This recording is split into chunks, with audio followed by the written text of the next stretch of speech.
सुप्रभात। मैं सुनीता झा एक बार फिर से आईसीएसई बोर्ड कक्षा नवम और दसम के सुषमा अग्रवाल द्वारा रचित नया रास्ता पुस्तक के साथ फिर से हाजिर हूँ। बच्चों, अभी तक हमने अध्याय 10 तक पढ़ लिया था और यहाँ तक हमने देखा था कि मीनू नाम की लड़की शादी में बार बार ठुकराए जाने के कारण खुद से बहुत निराश हो जाती है, हीन भावना से ग्रसित हो जाती है और बाद में तय करती है कि अब उसे शादी करनी ही नहीं है। जहां लोग पैसों के लिए मरते हैं और रूप पर जान देते हैं, वो दृढ़ संकल्प करती है कि उसे पढ़ लिख कर एक ऐसे मुकाम पे पहुंचना है जहां सब लोग उसका सम्मान करें और उसके पास पैसों की कोई कमी ना हो। और इसी क्रम में वो मेरठ चली जाती है और वहां जाकर वो वकालत करना शुरू करती है। बीच में उसकी सहेली की शादी होती है जिसमें वो आती है और फिर उसी लड़के को देखती है जो उसको पहले एक बार ठुकरा चुका था। बहुत सारी उम्मीदें देने के बाद उसके माता पिता ने भी पैसों के कारण उसके पूरे परिवार का अपमान किया था और उसके पूरे परिवार के दिल को चोट पहुंचाई थी, जिससे उसकी पुरानी तकलीफ फिर से हरी हो जाती है और वो दोबारा से पूरे लगन के साथ पढ़ाई करने में जुट जाती है। उसी बीच उसको घर से यानी मीरापुर से एक टेलीग्राम मिलता है जिसमें लिखा होता है कि पिताजी बीमार हैं, जल्दी से चले आओ। और बहुत रात हो जाने के कारण वो मजबूरी में अपने पिता के पास नहीं जा पाती है। तो देखते हैं कि उसके बाद फिर क्या होता है। मीनू के पिताजी की हालत काफी नाजुक हो चली थी। डॉक्टरों ने पूर्ण आराम के लिए कह दिया था। घर में आशा, रोहित, माँ तीनों ही उनकी सेवा में लगे रहते। उनकी यह हालत देखकर माँ बहुत विचलित हो उठती थी। विचलित मतलब बेचैन हो जाती थी। मीनू के पिता की हालत बहुत ज्यादा नाजुक हो चुकी थी, बहुत ज्यादा खराब थी। डॉक्टरों ने पूरे आराम के लिए कहा था और उसके परिवार में जो 3 लोग बचे थे मीनू के अलावा, सब दिन रात मिलकर उनकी सेवा किया करते थे ताकि वे स्वस्थ हो जाएं। जब माँ को मीनू व आशा का ख्याल आता तो वे बेचैन हो उठती। कौन करेगा इन दोनों की शादी? यदि इनके पिताजी को कुछ हो गया तो क्या होगा हम सबका? आदि अनेक विचार माँ के मस्तिष्क में कौंध जाते थे। मस्तिष्क में कौंध जाने का मतलब होता है दिमाग में बार बार या अचानक से वो विचार पैदा होना। तो बार बार उनके दिमाग में यही विचार आता था कि अगर इसके पिताजी को कुछ हो गया तो बाद में मीनू और आशा की शादी कौन करवाएगा और कैसे ये सारे काम वो अकेले कर पाएंगी। इन सब चिंता में उनका दिन बीत रहा था और उन्हें बार बार फिक्र होती थी अपनी बेटियों की। घर में सब मीनू की प्रतीक्षा कर रहे थे। पिताजी दवाइयों के नशे में चुपचाप लेटे रहते या सोते रहते, परंतु जब भी उन्हें होश आता तो मीनू को ही याद करते। बड़ी बेटी होने के कारण पिताजी को मीनू से विशेष स्नेह था। कहने का मतलब है कि मीनू के पिताजी पूरे दिन दवाइयों के नशे में, यानी कि उनको जो दवाई दिया जाता था तो उसमें जो नींद के आराम के और नींद के दर्द को कम करने का जो असर होता था, उस नशे में वो सोए रहते थे, चुपचाप पड़े रहते थे। और घर के बाकी लोग मीनू की प्रतीक्षा कर रहे थे उसी, और पिता भी उसी प्रकार उस बेहोशी में भी मीनू को ही याद करते रहते थे। जब भी उन्हें होश आता था वो मीनू का ही नाम पुकारते थे। बड़ी बेटी थी मीनू, इस कारण से भी शायद वो मीनू को विशेष स्नेह करते थे। आसपास के लोगों को जिनको भी पता चल रहा था उनसे मिलने आ रहे थे। यद्यपि उन्हें बात करने के लिए मना किया गया था, फिर भी सब उनकी बीमारी को सुनकर उनसे मिलने आते रहते। इस कारण उन्हें पूर्ण आराम नहीं मिल पा रहा था। अब जिन्हें भी पता चल रहा था कि उनकी तबीयत खराब है, मिलने चले आ रहे थे। यद्यपि यानी कि हालांकि उन्हें बहुत ज़्यादा बातचीत करने के लिए मना किया गया था, उन्हें आराम करने की सलाह दी गई थी, लेकिन फिर भी जब कोई आते थे तो उनसे वो बातचीत किया ही करते थे, जिसके कारण वो पूरा आराम नहीं कर पा रहे थे। उन्हें बार बार जाग जाना पड़ता था, लोगों को अटेंड करना पड़ता था। सुबह के 9 बजे थे। मेरठ से पहली बस आने का समय हो गया था। सभी की नजरें दरवाजे की ओर थी। नजरें दरवाजे की ओर होने का मतलब कि सब लोग इंतजार कर रहे थे कि अब मीनू आने ही वाली है, क्योंकि पहली बस आने का समय था और मीनू को तार मिल चुका होगा। सबको अंदाजा था कि मीनू इसी बस से जरूर चली आएगी, तो सब इंतजार कर रहे थे। सभी को मीनू के आने का इंतजार था। तभी पिताजी ने थोड़ी सी आंखें खोली और मंद आवाज में बोले, मीनू बेटी नहीं आई अभी तक? बहुत धीमी आवाज में, मंद आवाज में उन्होंने कहा कि अभी तक मीनू नहीं आई क्या? पास बैठे रोहित ने कहा, नहीं पिताजी, अभी तो नहीं आई है दीदी, बस आने वाली ही होगी। इसके पश्चात पिता ने अपनी आंखें मूंद ली। पश्चात का मतलब बाद। जैसे ही रोहित ने कहा कि अभी तक दीदी नहीं आई है, बस आने ही वाली होगी, तो फिर से पिता अपनी आंखें बंद कर सो जाते हैं। माँ रसोई में अपना काम कर रही थी, परंतु उनकी नज़र दरवाजे की ओर ही थी। मतलब काम वो कर रही थी, लेकिन फिर भी इंतजार जारी था और बार बार वो दरवाजे को देख लिया करती थी। उन्हें मीनू का इंतजार था। तभी उन्होंने मीनू को रिक्शे से उतरते हुए देखा। जैसे ही मीनू अंदर आई, माँ को देखकर उसका दिल भर आया। दिल भर आना एक मुहावरा है, मतलब उन्हें रोना आने लगा और रो पड़ी। अपना सामान कमरे में रख कर माँ से लिपट गई।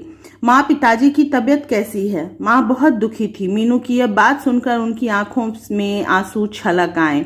माँ पहले से बहुत दुखी थी और मीनू का सहारा पाकर, सांत्वना पाकर माँ अपने आंसू को रोक नहीं पाती हैं। भरे कंठ से उन्होंने उत्तर दिया, अंदर कमरे में लेटे हैं। भरे कंठ से यानी कि आंसू भरी हुई आवाज में वो कहती हैं कि पिताजी अंदर कमरे में लेटे हुए हैं। माँ के आंसू देखकर मीनू का दिल भर आया। क्या हो गया उन्हें अचानक? अभी कुछ दिन पहले तो उन्हें अच्छी हालत में छोड़कर गई थी। मीनू अपनी माँ से वही सवाल करती है जिसे सोच सोच कर वो कल से परेशान थी कि आखिर अचानक पिताजी को हुआ क्या, क्योंकि कुछ दिन पहले तो वो यहाँ से गई थी, तब तक वो बिल्कुल ठीक थे।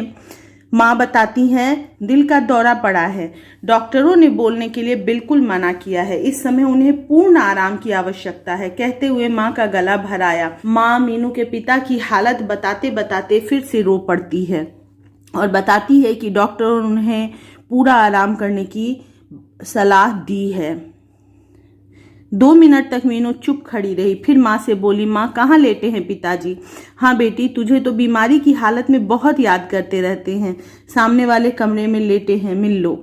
मीनू ने कमरे में प्रवेश किया, परंतु दयाराम जी की आंखें बंद थी। शायद वे सो गए थे। वैसे भी दवाइयों का नशा सा था, कभी आंखें बंद कर लेते थे, कभी आंखें खोल लेते थे। मीनू माँ से मिलकर अपने पिता के पास जाती है। वहाँ दयाराम जी यानी उसके पिताजी सो रहे होते हैं, क्योंकि वो दवा के नशे में होते हैं, तो वो तुरंत सोते भी हैं, तुरंत जागते भी हैं। उनके सोने जागने का भी कोई निश्चित समय नहीं है। मीनू ने जब देखा कि उनकी आंखें बंद है, तो उसने उन्हें जगाना उचित न समझा।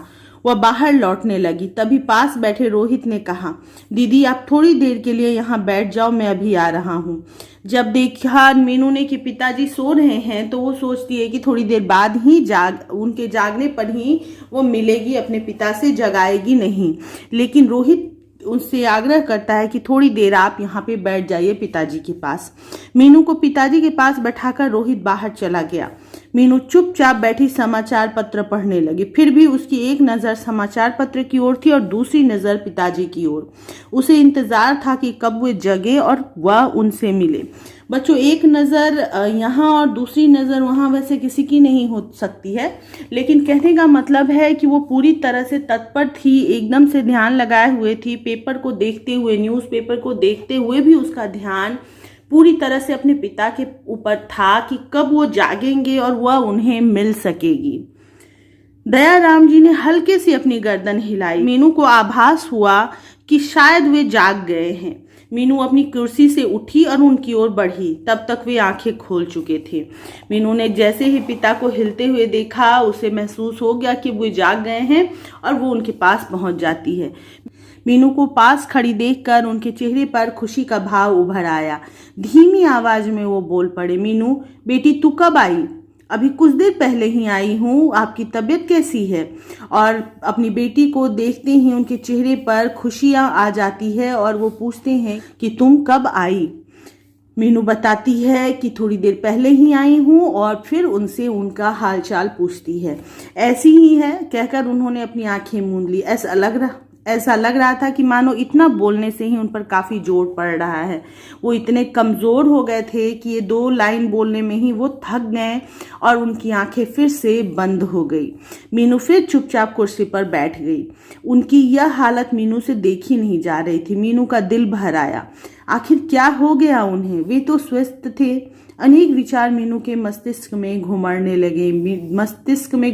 लगे मतलब कि बहुत से विचार उसके दिमाग में चल रहे थे कि आखिर क्या वजह हो सकती है पिताजी के इस तरह बीमार होने की। वो सब चीज अचानक उसके दिमाग में घूमने लगता है और उन बातों पर वो विचार करने लगती है। उसने सामने रखे समाचार पत्र को फिर उठा लिया और पढ़ने लगी। पढ़ते पढ़ते उसकी नजर कथक नृत्य करने वाली प्रसिद्ध नृत्यांगना की तस्वीर की ओर गई। नृत्य के विभिन्न भावों में खींची फोटो देखकर मीनू को ख्याल हो आया कि आज उसे भी नृत्य का कार्यक्रम प्रस्तुत करना था। पेपर में ही उसने किसी नृत्यांगना की तस्वीर देखी और मीनू को याद आया कि आज उसका भी प्रोग्राम होने वाला था, परंतु वह अपने पिता के बीमारी के कारण यहाँ चली आई। तभी उसकी नजर घड़ी की ओर गई। घड़ी में दोपहर के 12 बजे थे। उसे ध्यान आया कि यदि वह मेरठ में होती तो इस समय वह कथक नृत्य का अभ्यास कर रही होती। सबसे पहला कार्यक्रम मीनू का कथक नृत्य ही था, परंतु समय को कौन जान सकता है। और जैसे वो देखती है समय तो उसे याद आता है कि अभी 12 बज रहे हैं, तो अभी वो अभ्यास कर रही होती, क्योंकि कार्यक्रम मीनू के ही नृत्य से शुरू होने वाला था, तो वो अभ्यास कर रही होती अभी। लेकिन समय को कोई नहीं जानता कि कब किस तरह से वो बदल जाए, क्या जो हमने योजना बनाई है हम वैसा ही कर पाएं या समय हमें वैसा करने से रोक ले। तो उसी सब बात को सोच रही होती है मीनू और याद कर रही होती है। तभी मीनू की छोटी बहन आशा कमरे में आई और बोली, दीदी अब यहाँ पर मैं बैठती हूँ, आप खाना खा लीजिए, आपको माँ बुला रही है। पिताजी चूंकि बीमार थे तो उनको 1 मिनट के लिए भी अकेले नहीं छोड़ा जाता था, कोई ना कोई उनके पास जरूर बैठा रहता था। तो भाई के बाद मीनू और मीनू के बाद अब आशा पिता के पास बैठने आई है, ताकि आशा अपने आप को फ्रेश कर सके, खा पी सके। यद्यपि मीनू की खाने पीने की इच्छा बिल्कुल नहीं थी, परंतु माँ ने बुलाया था इसलिए मीनू को जाना पड़ा। माँ मुझे बिल्कुल भूख नहीं है कहकर मीनू ने टालने की कोशिश की। माँ को ये कहकर मीनू ने टालने की कोशिश की कि उसे खाने की इच्छा नहीं है, उसे खाने को ना कहा जाए। माँ समझ गई कि पिताजी की ऐसी हालत देखकर मीनू की भूख उड़ गई है। जब मन बहुत उदास होता है तो भूख नहीं लगती, तो वही माँ समझ रही थी कि आखिर मीनू को भूख क्यों नहीं लगी हुई है। जिस दिन उनकी तबीयत खराब हुई थी उस दिन तो सभी की भूख उड़ गई थी, यानी घर में कोई नहीं खा पा रहा था। रसोई में खाना ही नहीं बना था, किसी ने कुछ भी नहीं खाया था, परिवार का कोई भी कुछ नहीं खा पाया था, ना मीनू के भाई बहन ना उसकी माँ। माँ ने मीनू को समझाते हुए कहा, बेटी खाना खा लो, खाना नहीं खाओगी तो पिताजी की सेवा कैसे कर पाओगी, रात दिन जागना होता है उनके साथ। और मीनू की माँ को ख्याल आता है जिस दिन मीनू के पिताजी बीमार हुए थे कोई नहीं खा पाया था, लेकिन बाद में धीरे धीरे सबको खाना पड़ा, क्योंकि भोजन एक ऐसी जरूरत है इंसान की कि जिसके बिना ज्यादा दिन तक नहीं रह सकता। चाहे किसी भी परिस्थिति में हो, खाना और पानी चाहिए ही चाहिए होता है। अगर ऐसा ना करे तो सब कमजोर हो जाए, सब बीमार हो जाए, तो बीमार का ख्याल कौन रखेगा। और यही बात माँ मीनू को भी समझाती है कि रात दिन जागना होगा उनके साथ, और अगर खुद कमजोर हो जाओगी तो ऐसा कैसे कर पाओगी। अच्छा माँ थोड़ा सा दे दो कहकर मीनू ने बिना भूख के ही थोड़ा सा खाना खा लिया। फिर पिताजी के पास जाकर बैठ गई और मीनू अपने माँ की बात को टालती नहीं है, थोड़ा सा खाकर अपने पिताजी के पास वापस चली जाती है। लगभग 1 सप्ताह यही क्रम चलता रहा। हर समय एक व्यक्ति उनके पास बैठा रहता, कभी माँ तो कभी मीनू, कभी रोहित तो कभी आशा, कोई ना कोई पिताजी के पास हमेशा रहता उनकी देखभाल करने के लिए। उन सब की सेवा व ईश्वर के आशीर्वाद से पिताजी की दशा में काफी सुधार हो गया। अब वे धीरे धीरे अपने आप बैठने भी लगे थे और थोड़ी बातें भी कर लेते थे। सबकी सेवा और देख रेख की वजह से पिताजी धीरे धीरे रिकवर कर रहे थे, थोड़ा से स्वस्थ हो रहे थे और सबको थोड़ी सी आशा बंध रही थी। प्रातः लगभग 9 बजे का समय था। उस समय हल्की हल्की वर्षा की बूंदें पड़ रही थी। तभी घर के बाहर एक कार आकर रुकी। मीनू की बुआ जी व फूफा जी बीमारी की खबर सुनकर मिलने आए थे। बुआ जी और फूफा जी सीधे पिताजी के कमरे में पहुंचे। पहले उन्होंने भैया से कुशल छेम पूछी और फिर इधर उधर की बातें करनी शुरू कर दी। पास बैठी मीनू को लगा कि पिताजी से इतनी बातें करना उचित नहीं, क्योंकि उनके साथ पिताजी को भी बोलना पड़ रहा था और उन्हें डॉक्टर ने अधिक बातें करने के लिए मना किया था। मीनू के बुआ और फूफा जी आए थे उसके पिताजी से मिलने के लिए और आते ही उनसे हालचाल पूछने लगे और दूसरी बातें भी करने लगे। मीनू जानती थी कि पिताजी को इतना बोलना नहीं चाहिए, इसीलिए वो थोड़ी सी चिंतित हो जाती है। एक बार मीनू के मन में आया कि बुआ जी से कह दे कि इतनी बातें ना करे, डॉक्टर ने इन्हें आराम करने के लिए कहा है, परंतु उनके बड़े होने की शर्म करके वह उनसे कुछ न बोली और वो अपनी बुआ जी को कह भी नहीं पाती है कि अभी पिताजी से ज़्यादा बातें मत कीजिए। बुआ जी वहाँ बैठी बैठी अपने पड़ोसी की बातें सुनाती रही और बुआ जी भी ज़रूरी बातें ना कर अड़ोस पड़ोस की बातचीत उनसे करने लगी, जो कि गलत था। एक बीमार को इसके सामने इतना ज़्यादा नहीं बोलना चाहिए कि उसे मजबूरी में जवाब देना पड़े और अपने दिमाग पर स्ट्रेस लेना पड़े। फूफा जी भी बार बार इशारा करके उन्हें चुप कराने की कोशिश करते रहे, परंतु वे कहाँ चुप होने वाली थी, वे लगातार बोलती ही रही। अब मीनू से चुप न रहा गया, मीनू बोल ही पड़ी, बुआ जी आपको सफ़र की काफ़ी थकान होगी, आप थोड़ा सा खा पी लीजिए, इतनी देर पिताजी भी थोड़ा आराम कर लेंगे। आखिरकार मीनू को बोलना ही पड़ा कि आप, अब वो डायरेक्ट ये नहीं बोल सकती थी कि आप चुप हो जाइए, तो वो बहुत संभाल कर उनसे कहती है कि आप थकी होंगी, जाकर आराम कर लीजिए, तब तक पिताजी भी थोड़ा सा आराम कर लेंगे। यह बात सुनकर बुआ जी को उठना ही पड़ा। अच्छा बेटी लो कहकर बुआ जी वहां से उठ गईं और साथ ही फूफा जी भी उठ गए। अगले दिन बुआ जी वापस जाने के लिए तैयार हो गईं, क्योंकि फूफा जी को अपनी फैक्ट्री में एक आवश्यक काम था। वो लोग रुक नहीं सकते थे क्योंकि कुछ काम था, सो दूसरे ही दिन जाने के लिए तैयार हो गए। तैयार होने के बाद बुआ जी माँ से बोली, चलते चलते अपने भैया से कुछ बात तो कर लूं। यह कहकर वे पिताजी के कमरे में पहुंची। पिताजी उस समय जाग रहे थे। वे उनसे जाकर बोली, देख भैया, मैं तो अब दिल्ली वापस जा रही हूँ, परंतु अपनी एक सलाह तुझे अवश्य देना चाहूंगी। और वो मिलने जाती है मीनू के पिताजी से और उनसे कहती है कि मैं जा रही हूँ, परंतु एक सलाह दिए जा रही हूँ, मेरी बात पर ध्यान देना। हाँ बहन जी, कहो ना, क्या कहना चाहती हो। देख, तेरी दो बेटियां जवान हो रही है, अब उनकी शादी कर दे। क्या उन्हें पढ़ाने के चक्कर में लगा है? तेरी तबीयत भी ऐसी ही रहती है। और मीनू के बुआ जी ज़रा सा भी नहीं सोचती कि तबीयत उनकी ख़राब है और उनके सामने और भी ज़्यादा चिंतित करने वाली बातें कहने लगती है। कहती है कि अपनी बेटियों को पढ़ाने के चक्कर में क्यों लगे हुए हो, उनकी शादी क्यों नहीं करवा देते। कहकर पिताजी ने गर्दन हिलाई और चुप हो गए। भैया, मैं सच कह रही हूँ, जवान बेटियों की तो बड़ी भारी जिम्मेदारी होती है। इनकी शादी हो जाएगी तो तुझे कम से कम छुट्टी तो मिल जाएगी। छुट्टी मिल जाने से मतलब कि तुम्हारी जिम्मेदारी खत्म हो जाएगी, उनका टेंशन तुम्हारे सर पे नहीं रहेगा। फिर रह गया रोहित, वह तो लड़का है, उसकी कोई ऐसी बात नहीं है। बुआ जी ने बहुत विश्वास के साथ कहा और उन्होंने साथ ही साथ ये भी कहा कि दोनों बहन की शादी हो जाएगी तो तुम्हारी जिम्मेदारी खत्म हो जाएगी, क्योंकि तीसरा जो है बेटा है, उसके लिए चिंता करने की तो कोई बात ही नहीं है। पता नहीं क्यों लोगों के दिमाग में ये बात सेट है कि सिर्फ लड़की ही जिम्मेदारी होती है, लड़के नहीं। पिताजी ने कहा कि बेटियों की शादी की चिंता उन्हें भी है, परंतु लड़का नहीं मिल पा रहा है। सो तो ठीक है भैया, पर देखना तो पड़ेगा ही लड़का। शादी के बाद तुम्हारी ही जिम्मेदारी कम हो जाएगी, कहकर बुआ जी अपने भैया से विदा लेकर बाहर निकल आई और कार में बैठ गई। पिताजी बुआ जी की बात से सहमत थे, लेकिन वो अब मजबूरी बताते हैं कि कोई सही लड़का उन्हें मिल नहीं पा रहा, इसलिए वो शादी नहीं करवा रहे बेटियों की। तो बुआ जी कहती हैं कि मान लेती हूँ, लेकिन करना तो पड़ेगा ही, और कहकर वो चली जाती हैं। माँ, मीनू, रोहित, आशा सभी बुआ जी फूफा जी को कार तक छोड़ने बाहर गए।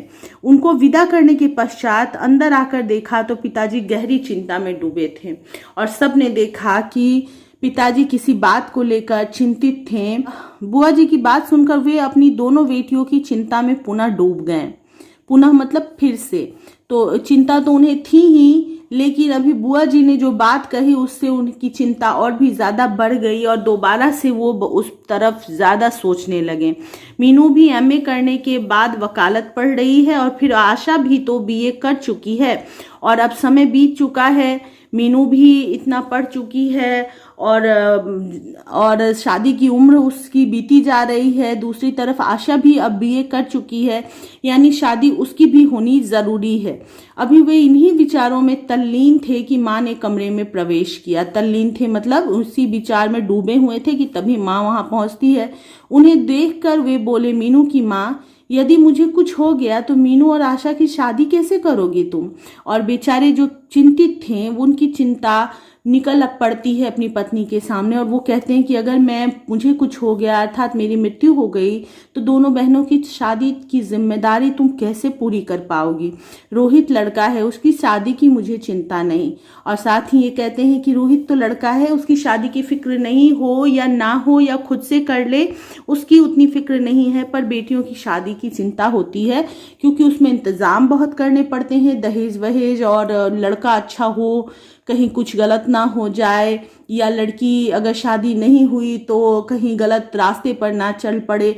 ये सब चिंता और ये सब सामाजिक सोच जो है वो माता पिता को चैन नहीं लेने देता है। लेकिन लड़के के लिए ऐसी सोच किसी की नहीं होती कि क्यों अभी तक शादी नहीं किया, क्या बात है, कोई ज्यादा नहीं पूछता। लेकिन लड़की अगर कुछ कर भी रही है, कुछ पढ़ाई भी कर रही है, तो भी अगर उसकी शादी नहीं होती तो समाज को पता नहीं क्यों बहुत ज्यादा फिक्र होने लगती है। आजकल ये विचारधारा थोड़ी कम हुई है, लेकिन ये जब की कहानी थी उस समय समाज बहुत ज्यादा इन चीजों पर ध्यान दिया करता था। उनकी बात बीच में ही काटते हुए माँ बोली, आप ऐसा क्यों सोचते हैं, आपको कुछ नहीं होगा।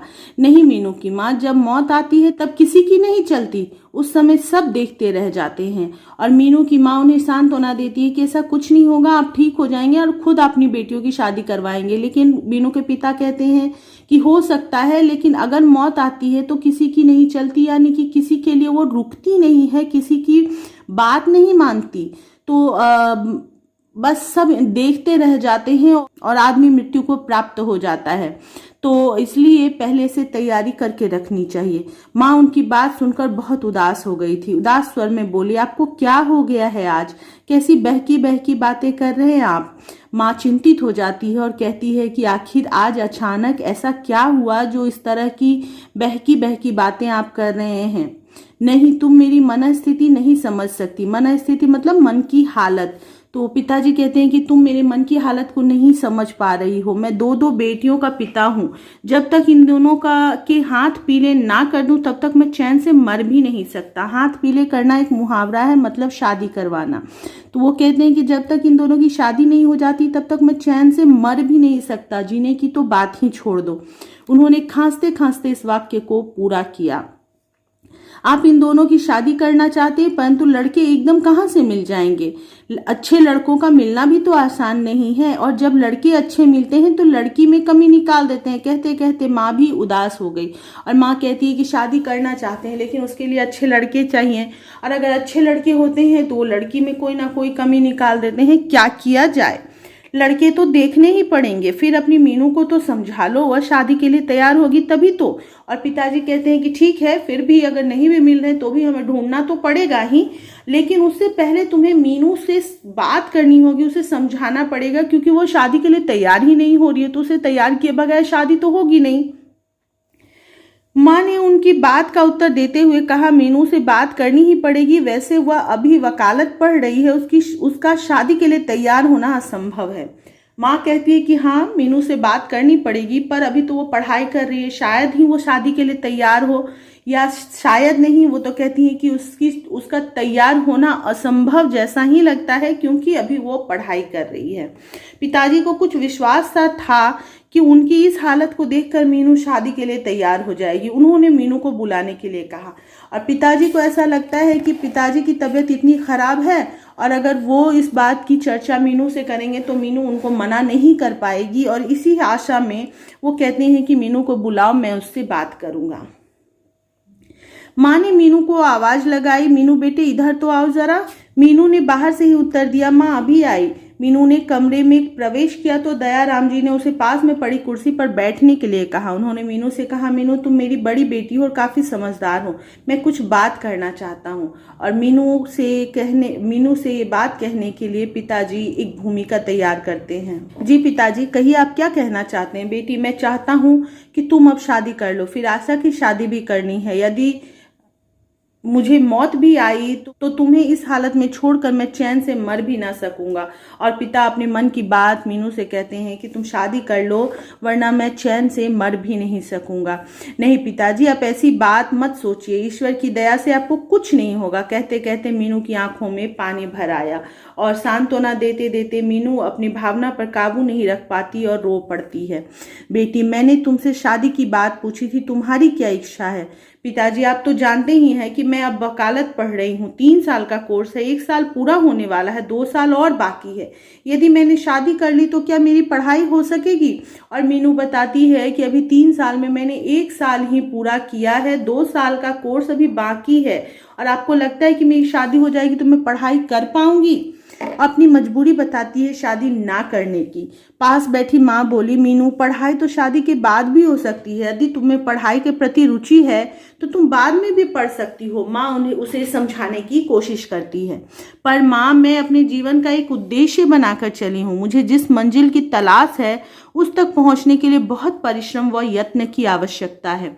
और वो अपनी माँ को समझाती है कि जो उद्देश्य मैंने अपने जीवन का तैयार किया है, जो गोल मैंने बनाया है, उसके लिए मुझे बहुत मेहनत की और बहुत कोशिश की ज़रूरत है। यत्न मतलब कोशिश, तो बहुत कोशिश करने की ज़रूरत है।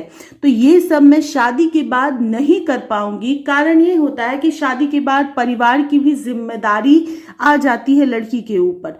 तो एक साथ दो जिम्मेदारियां संभाल पाना, उतनी मेहनत से पढ़ाई कर पाना निश्चिंत होकर संभव नहीं हो पाता। इसलिए मीनू ये बात कहती है। मीनू बेटी, तुम्हें वकालत की पढ़ाई पूरी करने में 2 वर्ष से अधिक लगेंगे। उसके बाद तुम्हारी शादी होगी। तुम्हारी शादी के बाद आशा के लिए लड़का देखेंगे, इसमें बहुत समय लग जाएगा। और माँ अब कहती है कि तुम्हारी तो शादी में ही 2-2.5 साल लगेंगे अगर तुम वकालत पढ़ने के बाद करोगी तो। फिर उसके बाद आशा के लिए लड़का ढूंढा जाएगा और फिर उसकी शादी करवाई जाएगी। तो इसमें बहुत ज़्यादा समय लग जाएगा और उतना समय हम लोग इंतज़ार नहीं कर सकते हैं। तो मीनू कहती है, माँ, तुम मेरे कारण आशा की शादी क्यों रोक रही हो? आशा के लिए कोई अच्छा सा वर खोजकर उसकी शादी कर दो। यह बात सुनकर पिताजी से रुका ना गया। वे बोले, मीनू बेटी, ऐसा कैसे हो सकता है कि बड़ी बेटी को छोड़कर पहले छोटी की शादी कर दे? ऐसा करने के लिए क्या हमारा दिल गवाही देगा? दिल गवाही देना मतलब अपने मन की बात को कहते हैं कि क्या ऐसा करना या तुम्हारे साथ अन्याय करने के लिए हमारा दिल किसी तरह मानेगा? हमें वो कहेगा कि हाँ, अपनी बड़ी बेटी को छोड़ दो और छोटी बेटी की शादी करवा दो क्योंकि तुम्हें जल्दी है? तो ऐसा हम नहीं कर पाएंगे। जो बात उचित हो उसे करने के लिए दिल हमेशा गवाही देता है। और फिर से समझाते हुए मीनू कहती है कि ये उचित बात है और सही बात है, तो इसके लिए दिल गवाही क्यों नहीं देगा? मैं जिस उद्देश्य को लेकर चल रही हूँ, क्या मैं उसे बीच में ही छोड़ दूं? यदि मैं पढ़ाई बीच में छोड़कर शादी कर लूं तो क्या आपका दिल गवाही देगा इस काम के लिए? और मीनू इस बार कहती है कि आप कह रहे हैं कि बड़ी को छोड़कर छोटी की शादी करने के लिए आपका दिल गवाही नहीं देगा, नहीं मानेगा आपका दिल। तो क्या इस बात के लिए आपका दिल तैयार होगा कि मैं जो काम करने के लिए तैयार हुई हूँ उस काम को बीच में ही छोड़कर शादी कर लूं? फिर कुछ रुक कर कहती है, नहीं पिताजी, नहीं, इस काम के लिए ना आपका दिल गवाही देगा और ना ही मेरा। वो कहती है, ना ही आपका मन तैयार होगा कि मैं अपना काम, अपना उद्देश्य बीच में त्याग दूं, बीच में छोड़ दूं, और ना ही मेरा मन तैयार होगा। मैं जिस मंजिल पर पहुंचना चाहती हूँ उस पर पहुंचने के बाद मेरे साथ साथ आपको भी बहुत प्रसन्नता होगी। अब आप ही बताइए कि मुझे क्या करना चाहिए? मीनू ने पिताजी की ओर देखते हुए कहा। और ये सब कहने के बाद वो पिताजी से ही पूछती है कि आप मुझे बताइए कि मुझे क्या करना चाहिए? क्या मुझे छोड़ देना चाहिए, अपने उद्देश्य को त्याग देना चाहिए? उसकी यह बात सुनकर माँ और पिताजी दोनों ही चुप रह गए। उनकी समझ में नहीं आ रहा था कि क्या निर्णय लिया जाए। वे दोनों कुछ कह नहीं पाते। तभी मीनू बोल पड़ी, आप आशा के लिए अच्छा सा लड़का देखकर उसकी शादी कर दीजिए और मेरी शादी की चिंता मत कीजिए। मीनू अपने मन की बात कहकर चली जाती है। मीनू को मीनापुर आए 1 सप्ताह से अधिक हो गया था। उसकी पढ़ाई का काफी नुकसान हो गया था। वैसे भी अब पिताजी की तबीयत ठीक सी हो चली थी, बस थोड़ा आराम बताया था। इसलिए मीनू ने सोचा कि अब उसे मेरठ चले जाना चाहिए। अब मीनू बहुत पढ़ाई खर्च कर चुकी थी और पिताजी की हालत थोड़ी सी सुधर गई तो वो वापस कॉलेज जाने के बारे में सोचती है। सायंकाल का समय था, यानी कि शाम का समय था। माँ रसोई में व्यस्त थी। मीनू ने सोचा कि कल मेरठ वापस जाने के लिए इस समय माँ से बात कर लेनी चाहिए। वह माँ के पास जाकर खड़ी हो गई। कुछ देर माँ को काम करते देखती रही, फिर माँ से बोली, माँ यदि आप कहें तो मैं कल मेरठ चली जाऊं। और बहुत देर तक अपने माँ के पास खड़ी रही, बोलने के लिए हिम्मत जुटाती रही और फिर कहती है कि अगर आप इजाज़त दे तो मैं मेरठ वापस चली जाऊं, अपनी पढ़ाई शुरू करूं, क्योंकि अब पिताजी की हालत सुधर रही है। अच्छा, तुम कल जाना चाहती हो? चली जाओ, तुम्हारी कई दिन से पढ़ाई खराब हो रही है। और माँ उसकी बात समझते हुए कहती है कि ठीक है, तुम जाना चाहती हो तो चली जाओ। ठीक है, मैं कल सुबह वाली बस से चली जाऊंगी, जिससे कल कॉलेज भी जा सकूं। और मीनू दूसरे ही दिन जाने की बात कहती है।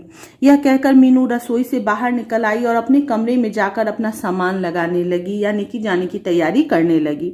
रात के 10 बज चुके थे। मीनू सोने के लिए अपने पलंग पर लेटी, परंतु उसकी आंखों में नींद कहाँ। उसके दिमाग में पिताजी व माँ की वही बातें घूमती रही जो सुबह शादी का प्रस्ताव रखते समय हुई थी। वह आराम करने के लिए भी लेटती है तो पुरानी बातें जो उनके माता पिता ने उससे कही थी शादी के लिए, वही सब सोचती रहती है और उसी चिंता में उसे नींद भी नहीं आती। प्रस्ताव मतलब विचार। मीनू को लगा कि कहीं उसने शादी से इनकार करके अपने माता पिता के दिल को ठेस तो नहीं पहुंचाई। दिल को ठेस पहुंचाना मतलब उन्हें तकलीफ पहुंचाना। तो वो सोच रही थी कि कहीं उसने अपने माता पिता को निराश तो नहीं किया, उनको तकलीफ तो नहीं पहुंचाई। दूसरे ही क्षण उसने सोचा कि शादी का प्रस्ताव स्वीकार करना उसके अपने हित में नहीं था। यानी हित में नहीं था मतलब उसकी भलाई के लिए नहीं था, उसके लिए अच्छा नहीं था। तो वो पहले तो ये सोचती है कि कहीं उसने गलती तो नहीं की। फिर तुरंत उसने सोचा कि अगर मैं ये प्रस्ताव स्वीकार कर लेती तो ये मेरे भविष्य के लिए या मेरे लिए अच्छा नहीं होता। जिस मंजिल की उसे तलाश है वह विवाह के बाद उसे कदापि नहीं मिल सकती। और वो सोचती है कि जो जगह मैं पाना चाहती हूँ, जो उद्देश्य है मेरा, वो मैं विवाह कर लूँ तो मैं नहीं कर पाऊंगी। कदापि मतलब कभी भी नहीं पूरा कर पाऊंगी। कदा जोड़ अपी यानी कभी भी। यही सब सोचते सोचते उसे नींद आ गई और सुबह उसकी तभी आंख खुली जब माँ उसके लिए गर्म गर्म चाय बनाकर उसे उठा रही थी। और सोचते सोचते न जाने कब वो सो गई। जब माँ चाय लेकर आई तो उसकी नींद खुली सुबह में। माँ की आवाज़ सुनकर मीनू हड़बड़ाकर उठी और चाय पीकर अपनी तैयारी में लग गई, क्योंकि उसे जाना था मेरठ। चलने से पहले मीनू पिताजी के कमरे में गई। विदाई लेते समय उसकी आंखों में आंसू भर आए। अपने पिता की हालत देखकर और उनके ठीक होने की निश्चितता और अनिश्चितता के बारे में सोचकर मीनू की आंखों में आंसू भर आए। कितनी मजबूर थी वह इस समय। यदि उसकी पढ़ाई ना होती तो वह पिताजी के पास रहकर उनकी सेवा करती, परंतु पढ़ाई के कारण वह अधिक समय उनके पास रुक भी नहीं सकती थी। और वो सोचती है कि वो मजबूर है, अगर यहाँ रुक गई तो उसकी पढ़ाई भी रुक जाएगी और इस मजबूरी के कारण वो अपने पिता की सेवा नहीं कर पा रही है। इस बात को सोचकर वो दुखी हो जाती है। चलते समय माँ ने अपना आशीर्वाद भरा हाथ उसके सर पर रख दिया और उसकी सफलता व मंगलमय भविष्य की कामना की। और जब वो जा रही थी, माँ बहुत प्यार से उसके सर पर अपना हाथ रखती है, आशीर्वाद देती है कि उसका भविष्य सफल और मंगलमय हो। मंगलमय का मतलब बहुत ही खुशियों से भरा, अच्छा। तो बच्चों, ये वीडियो यहीं तक रहने देते हैं। अगली वीडियो में हम लोग 12वां अध्याय पढ़ेंगे। अभी यहीं तक। बाय बाय, अपना ख्याल रखिएगा।